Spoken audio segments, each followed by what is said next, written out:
அன்பு உறவுகளே, நான் உங்கள் அப்பா மொபைல்ஸ். இந்த வீடியோ என்ன பார்க்க போகிறோம் அப்படின்னா, Nokia 150 இந்த மாடல் வந்து வேறு கடையில் வந்து சார்ஜ் பண்ணி மாடல் கொடுத்துருக்காங்க. நேற்று சார்ஜ் பண்ணி மாற்ற கொடுத்ததில் ஒரே நல்ல சார்ஜ் பண்ணி மாற்றி கொடுத்தல பிடிக்கிட்டு போயிடுச்சு அப்படின்னு சொல்லி கஸ்டமர் வந்து நம்ம கொடுத்துருக்காங்க. இப்போ அந்த பின்னை வந்து எப்படி சேஞ்ச் மாற்றிக்கலாம்னு பார்த்தா, ட்ராக் ஃபுல்லாக குதறி வச்சுருக்காங்க. இப்போ அந்த ட்ராக்கை நம்ம சரி பண்ணி சார்ஜ் பண்ணி ஏற்றி எப்படி வேலை செய்யணும்னு பார்க்கலாம் வாங்க.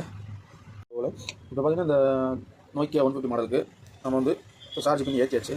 சார்ஜ் பண்ணி ஏற்றிருக்கோம். சார்ஜ் பண்ணி மற்ற கடையில் முடியாதுன்னு சொன்னாங்களா, இப்போ நம்ம சார்ஜ் பண்ணி ஏற்றிருக்கோம். இப்போ சார்ஜ் பண்ணி இப்போ வேலை செய்தான்னு செக் பண்ணி பார்த்துலாம். இப்போ சென்ட்ரல் கேஸில் வச்சுட்டு பேட்டரியை மாற்றிட்டு செக் பண்ணி பார்த்துலாம். சார்ஜ் கனெக்ட் பண்ணிக்கலாம். சார்ஜ் வேறு கனெக்ட் பண்ணியாச்சு. கனெக்ட் பண்ணி சார்ஜ் ஏறான்னு செக் பண்ணி பார்த்துலாம். சார்ஜ் ஏற மாட்டிச்சு. இப்போ அந்த கடைக்காரங்க முடியாத நம்ம சார்ஜ் பண்ண மாற்றி சார்ஜ் ஏற வச்சுக்கணும். இப்போ கஸ்டமருக்கு சென்ட்ரல் கேஸ் எல்லாம் மாற்றி ஃப்ரண்ட் பேனல் பேக் பேனல் மாற்றி கையில் கொடுத்துடலாம்.